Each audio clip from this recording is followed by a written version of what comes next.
Dans les Écritures, spécialement dans le Nouveau Testament, les Samaritains sont décrits comme ayant une relation de hostilité mutuelle avec le peuple juif. Ces textes décrivent également des interactions apparemment positives entre les Samaritains et les premiers chrétiens, ainsi qu'entre Jésus-Christ et ce peuple, indiquant une acceptation de la part des chrétiens. Dans l'Évangile de Jean, il y a un récit sur la rencontre de Jésus avec une femme près d'un puits. Dans ce récit, Jésus, ayant soif, demande à la femme venue puiser de l'eau, « Donne-moi à boire ». Dans le contexte du Moyen-Orient, cette demande serait courante et normalement acceptée, mais la femme réagit avec surprise. Jean explique la raison de cette réaction, parce que les Juifs n'ont pas de relation avec les Samaritains. La lecture de ce et d'autres récits mentionnant l'hostilité entre Juifs et Samaritains suscite plusieurs questions. Qui sont les Samaritains? Pourquoi y a-t-il tant de haine?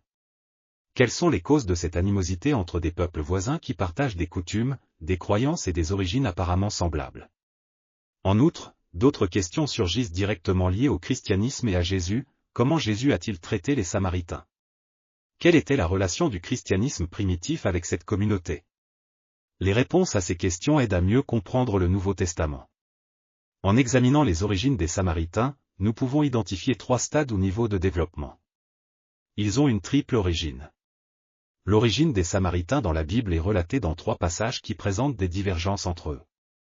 Ces passages sont présentés dans le 2e livre des Rois, le livre d'Esdras et le 2e livre des Chroniques. Pour l'auteur des Chroniques, les étrangers qui ont été emmenés en Samarie et ont accepté le Dieu d'Israël comme leur Dieu sont considérés comme des Israélites et des membres de la communauté des adorateurs du Dieu d'Israël. Les 3 origines des Samaritains sont idéologiques et théologiques, ethniques et politiques, et enfin leur formation comme un peuple mixte et syncrétique. Chacun de ces stades ou niveaux de développement possède une origine spécifique qui a influencé la formation du groupe connu sous le nom de Samaritains. Pour comprendre correctement qui étaient les Samaritains, leurs croyances, leur religion, leurs origines et leurs relations avec les Juifs, il est nécessaire d'examiner l'origine, les croyances et les pratiques religieuses du royaume du Nord ou royaume d'Israël, composé de 10 tribus après la scission survenue en 930 ans avant l'ère commune. Jéroboam Ier fut le premier roi du Nord et établit la première capitale du royaume à Sichem, craignant de perdre son règne au profit de Roboam, roi de Juda dans le royaume du Sud. Jéroboam créa 2 centres de culte avec des veaux d'or, l'un à Béthel et l'autre à Dan. Il nomma également des prêtres qui n'étaient pas de la tribu de Lévi et construisit des sanctuaires sur les hauteurs. Ces mesures visaient à empêcher ses sujets d'aller au temple de Jérusalem, capitale du royaume du Sud, pour adorer Dieu. Les pratiques introduites par Jéroboam demeurèrent pendant toute la période du royaume d'Israël au nord. Ces pratiques allaient à l'encontre des commandements de Dieu et violaient l'alliance qu'il avait conclue avec le peuple hébreu. En conséquence, ces actions idolâtres conduisirent à la destruction du royaume, car elles brisèrent l'alliance établie par Dieu. Après la destruction d'Israël et de sa capitale Samarie par l'Empire assyrien, les mêmes pratiques furent adoptées par le peuple mixte d'Israélites et d'étrangers vivant dans la région. Ce peuple mixte adorait à la fois le Dieu d'Israël et des dieux étrangers, ce qui aboutit à une religion syncrétique qui ressemblait aux cultes introduits par Jéroboam. Les Samaritains étaient à l'origine les habitants de Samarie, une ville fondée par Omri, roi d'Israël, pour être la capitale du royaume du Nord, selon le récit des rois. Par conséquent, ils étaient des Israélites de sang, des descendants légitimes d'Abraham, spécifiquement descendants de Joseph, fils d'Israël, avec les tribus de Manassé et d'Éphraïm jouant un rôle important et prépondérant dans le royaume du Nord. Bien que le règne d'Omri occupe peu de place dans le texte biblique, il eut un impact significatif sur le royaume du Nord, en particulier en ce qui concerne la religion. En formant une alliance avec Ethbal, roi de Phénicie, Omri ne se contenta pas d'établir une union politique et militaire, mais également une union religieuse. Le mariage de ses enfants Achab et Jézabel introduisit un syncrétisme religieux en Israël, mélangeant et parfois superposant la religion israélite avec la religion et le culte phénicien. Ce syncrétisme religieux, initié par le règne de Jéroboam, fut revitalisé et renforcé pendant le règne d'Omri et de sa dynastie subséquente. Samarie, la capitale du royaume du Nord, devint le centre de ces pratiques syncrétiques. Par conséquent, le mélange du culte et de l'adoration au Dieu d'Israël avec l'adoration d'autres dieux devint de plus en plus courant et prévale dans le royaume du Nord. Le royaume du Nord et sa capitale, Samarie, tombèrent aux mains de l'Assyrie. La Bible explique que cela se produisit parce que les enfants d'Israël péchèrent contre le Seigneur leur Dieu et que les Israélites suivirent les statuts des nations que le Seigneur avait chassées de devant les enfants d'Israël. Avec la déportation des Israélites du royaume du Nord, la région fut repeuplée par des personnes d'autres nations. Ces nouveaux habitants apportèrent avec eux leur religion, pratiques cultuelles et dieux. Repeuplés par le roi d'Assyrie, que la Bible ne nomme pas explicitement, Dieu ne fut pas satisfait de cette situation et envoya des animaux sauvages attaquer les nouveaux habitants. Pour résoudre ce problème, le roi d'Assyrie renvoya en Samarie un prêtre israélite pour enseigner aux nouveaux habitants comment servir le Dieu d'Israël. Cependant, cela ne fit que rétablir le syncrétisme religieux qui caractérisait le royaume d'Israël, car les nouveaux habitants commencèrent à adorer le Seigneur mais continuèrent à vénérer leur propre Dieu. Pendant la période de la monarchie, les Juifs acceptaient les étrangers comme partie du peuple de l'Alliance à condition qu'ils concluent un pacte avec le Dieu d'Israël. Les étrangers transportés en Israël par les Assyriens furent acceptés comme de véritables Israélites par le royaume de Juda pour avoir adopté l'adoration au Dieu d'Israël. Les habitants de Samarie, descendants des Israélites restant du royaume du Nord, étaient encore dans la région et étaient identifiés comme des ennemis des tribus de Juda et de Benjamin, se distinguant des peuples amenés par les Assyriens connus sous le nom de peuples de la terre. En analysant les origines des Samaritains, il est possible d'identifier une rivalité entre eux et les Juifs, présente depuis la séparation du royaume d'Israël en deux royaumes, le Nord et le Sud.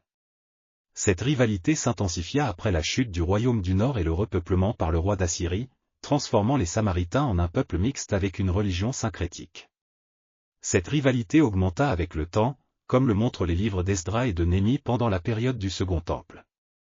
Le point central des croyances des Samaritains est qu'elles se fondaient sur le Pentateuque, qu'ils considéraient comme leur règle de foi et de pratique, ignorant l'autorité et l'inspiration des autres écritures sacrées pour les Juifs, les écrits et les prophètes. Cependant, le Pentateuque samaritain n'était pas identique à celui des Juifs. En ce qui concerne les récits des patriarches, il y a 1900 occasions où le Pentateuque samaritain concorde avec la Septante. De plus, il contient des lectures tendancieuses et sectaires indiquant que Dieu a choisi Sichem et le mont Garizim au lieu de Jérusalem et du mont Sion. Les textes des Samaritains tendent à harmoniser les tensions internes du Pentateuque, à simplifier et à actualiser son contenu et son orthographe, ainsi qu'à refléter les croyances, dogmes et intérêts religieux des Samaritains. Dans le Pentateuque samaritain, il y a également une manière particulière de calculer l'âge du monde en raison d'une chronologie différente des autres sources du Pentateuque. Trois groupes de textes du Nouveau Testament, l'Évangile de Jean, les Actes et l'Épître Hébreux, ont attiré l'attention des chercheurs pour la possibilité de contenir des références au Pentateuque samaritain. Si ces références sont avérées, cela indiquerait que le Pentateuque samaritain est un document pré-chrétien et antérieur au Nouveau Testament et au Talmud dans sa forme actuelle. Dans le dialogue entre le Christ et la femme samaritaine, elle dit à Jésus, « Nos pères ont adoré sur cette montagne, le mont Garizim en Sichem. Vous, cependant, dites que c'est à Jérusalem que l'on doit adorer. » Dans cette conversation, la femme mentionne un point crucial de la religion samaritaine, le choix du mont Garizim comme le lieu sacré choisi par Dieu, en opposition au mont Sion. La Bible mentionne que le mont Garizim se trouve à Sichem, faisant de Sichem un contrepoint à Jérusalem. Le texte utilisé par les Samaritains ou la Bible samaritaine affirme que Dieu a choisi Sichem et le mont Garizim comme le seul lieu d'adoration et de sacrifice.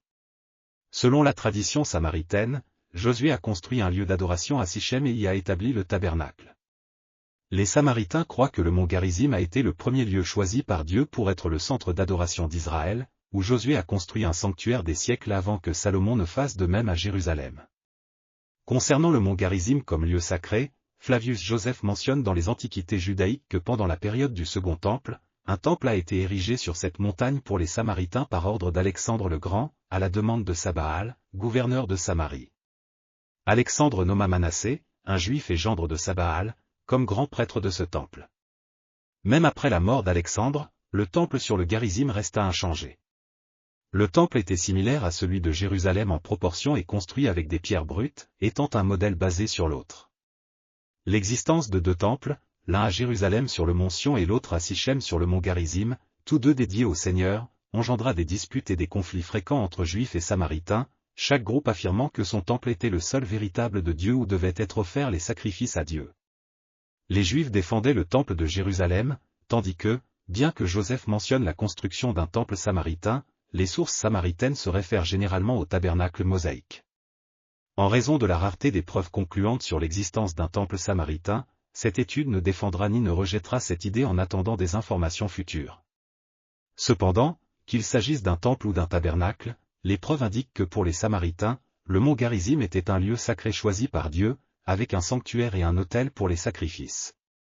La présence de ce lieu d'adoration contribua à la rivalité, à l'hostilité et à la négation entre Juifs et Samaritains. La femme samaritaine, en parlant à Jésus, exprime la croyance de son peuple en la venue du Messie. « Je sais, dit-elle, que le Messie, appelé Christ, doit venir, quand il viendra, il nous annoncera toutes choses. » Cette conviction était enracinée dans le Pentateuque et la promesse de la venue du prophète. Dans la tradition samaritaine, le Messie est appelé Taeb, ce qui peut être traduit par le restaurateur, celui qui revient ou celui qui restaure. Il est décrit comme un prophète semblable à Moïse, voire comme une résurrection de Moïse. Cette connexion avec Moïse est fondée sur la référence du prophète dans Deutéronome chapitre 18, qui est associé à Moïse, considéré comme le prophète suprême, et également sur la vision samaritaine de Moïse comme sauveur. Certains cercles samaritains associent également le Taeb à Josué, bien qu'il ne soit pas considéré comme un modèle archétypal du Taeb comme Moïse. Pour certains samaritains, Josué était vu comme un leader, mais pas comme une identification directe du Messie.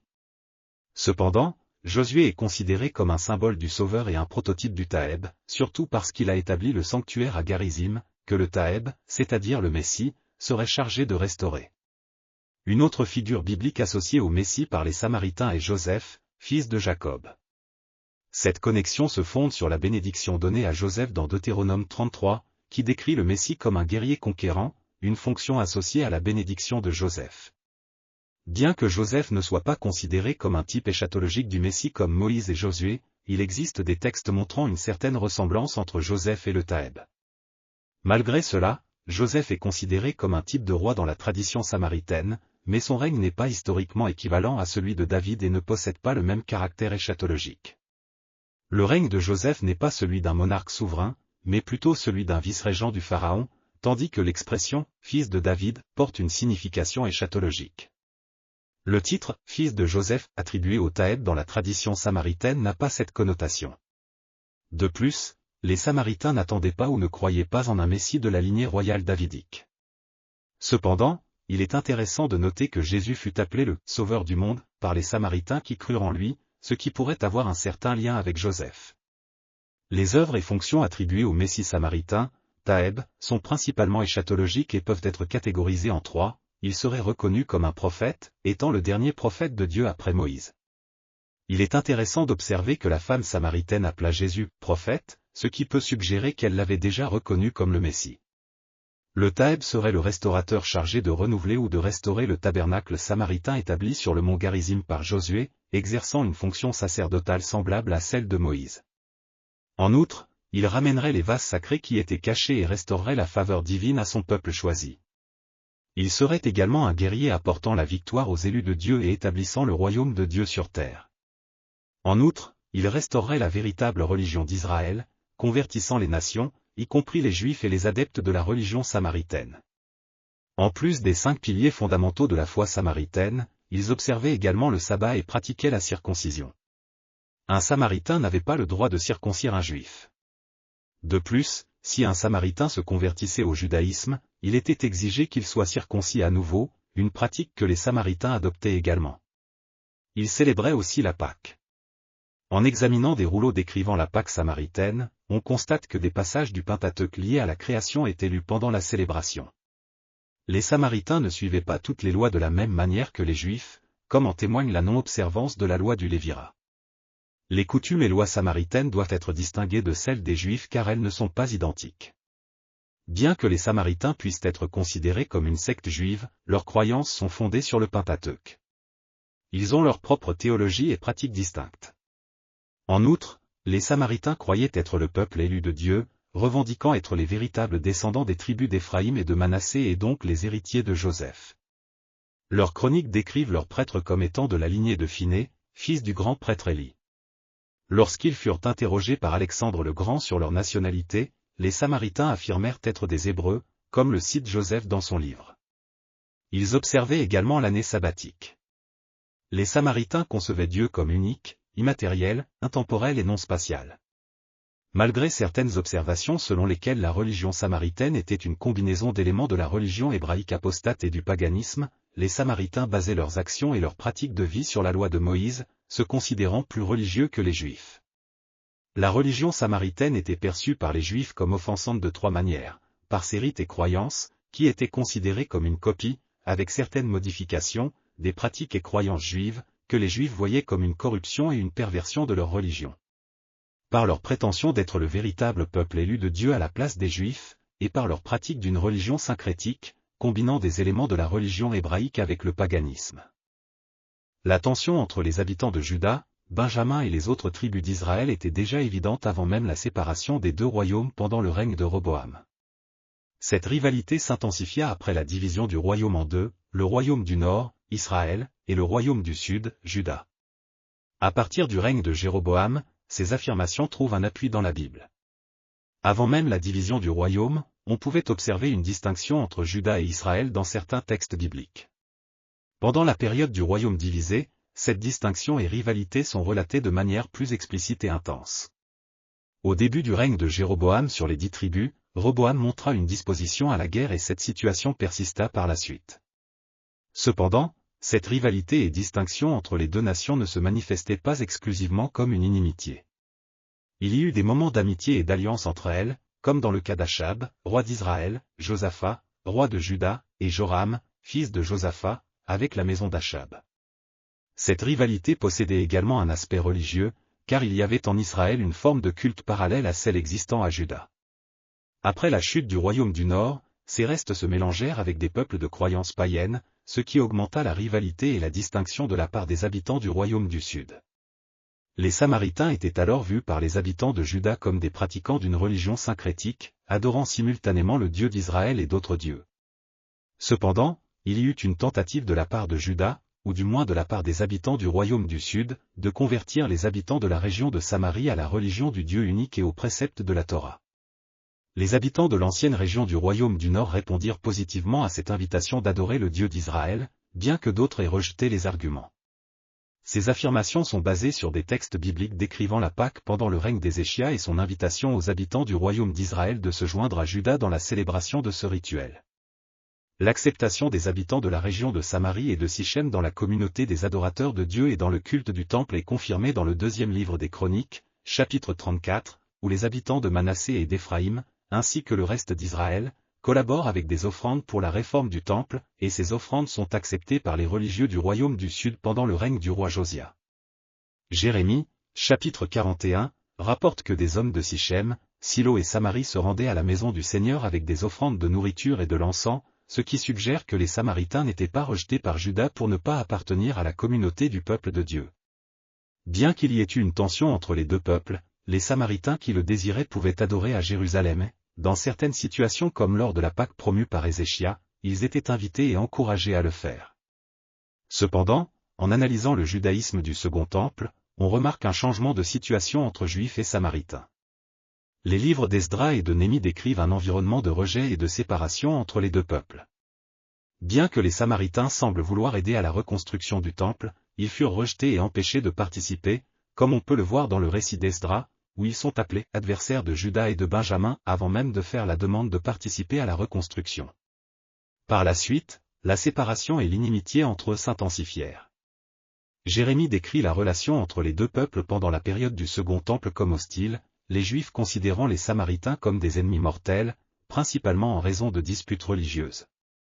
Le schisme atteignit un point tel que les Samaritains se virent refuser la conversion au judaïsme, les mariages entre eux furent interdits et leurs offrandes rejetées.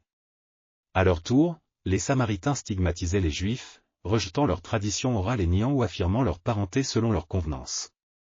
Pendant la période du Second Temple, d'après Esdras et Néhémie, il n'y avait pas de complète exclusion entre Juifs et Samaritains. Ils étaient considérés davantage comme une secte juive parmi les nombreuses existantes à l'époque, bien qu'il y ait eu des disputes et des conflits entre elles, chacune cherchant à s'affirmer comme la correcte. Dans les récits du Nouveau Testament, la distinction entre Juifs et Samaritains, la négation de la religiosité de l'un par l'autre et l'hostilité entre eux sont décrites comme certaines et consolidées. D'après les évangiles, les Samaritains considéraient initialement Jésus comme un Juif et, par conséquent, nourrissaient la même hostilité envers lui qu'ils auraient envers n'importe quel Juif. Cependant, contrairement à l'esprit d'hostilité et d'inimitié des Samaritains envers les Juifs, Jésus ne montrait pas de tels sentiments envers les habitants de Sichem, Samarie et la région. Il ne montrait pas de préjugés ou de problèmes à s'associer avec eux, étant exempte des préjugés juifs contre les Samaritains, comme indiqué dans l'évangile de Jean. De plus, Jésus n'exclut pas les Samaritains de sa prédication. Il prêchait à eux chaque fois que possible, et même après son ascension, ils ne furent pas omis de l'ordre d'évangélisation. Les Samaritains ne furent pas mis de côté, car Samarie fut incluse parmi les régions où les disciples devaient prêcher en premier, avec Jérusalem et la Judée, mais vous recevrez une puissance, le Saint-Esprit survenant sur vous, et vous serez mes témoins à Jérusalem, dans toute la Judée et la Samarie, et jusqu'aux extrémités de la terre. Luc rapporte qu'il ne faisait pas seulement cohabiter avec ce peuple, mais aussi pratiquer le bien, prêcher à eux, baptiser les nouveaux convertis et les accepter comme membres de la communauté de foi, selon Actes chapitre 8.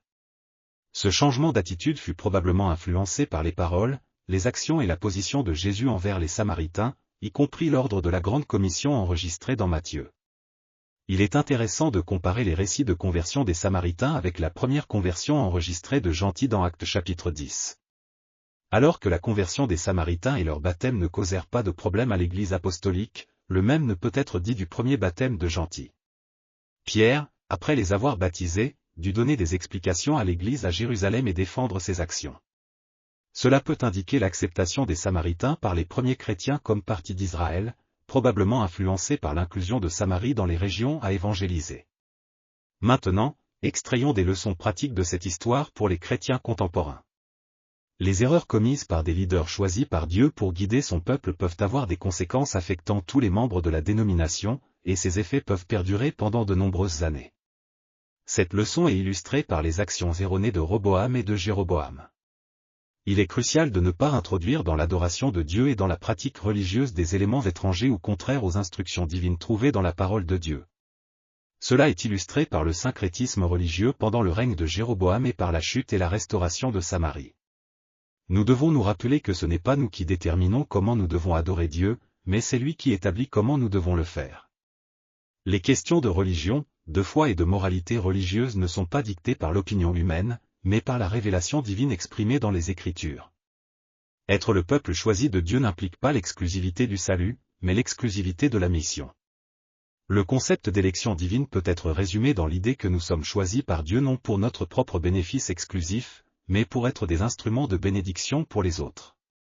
Nous devons prendre soin de ne pas rejeter ou exclure de manière permanente les personnes d'autres dénominations en raison de leurs croyances et pratiques différentes, en particulier celles qui appartiennent à des groupes séparatistes et se considèrent comme le reste de Dieu. La rivalité et l'hostilité peuvent, avec le temps, mener à la séparation, aux préjugés, à la haine et à l'exclusion. Cela est exemplifié par la relation entre Juifs et Samaritains et sert d'avertissement pour éviter ce type d'attitude dans nos relations avec d'autres groupes chrétiens. Enfin, permettre au Christ d'être notre maître entraînera des changements qui ne seraient jamais possibles sans lui. Le Christ a le pouvoir d'abattre les barrières que les êtres humains considèrent comme infranchissables. Cela est prouvé par la manière dont le Christ traitait les Samaritains et par la façon dont les chrétiens ont commencé à les traiter sous son influence et son commandement. Les Samaritains sont des descendants des habitants restants d'Israël qui ne furent pas déportés en Assyrie et restèrent dans la région d'Israël après les attaques de l'Empire assyrien. L'hostilité entre Samaritains et Juifs commença avec la division du royaume d'Israël et s'intensifia progressivement jusqu'à se transformer en haine. Cette rivalité fut alimentée par deux principaux motifs. D'abord, les Samaritains adoptèrent une pratique religieuse syncrétique, adorant à la fois des dieux étrangers et le Dieu d'Israël. En outre, avec le temps, une religion rivale et concurrente à la religion juive émergea dans la région de Sichem et de Samarie. Bien qu'ils partageaient certains points communs, il y avait des différences entre leurs croyances, chaque groupe accusant l'autre de corruption et de déviation des commandements des Écritures. Les deux se voyaient comme le véritable peuple de Dieu.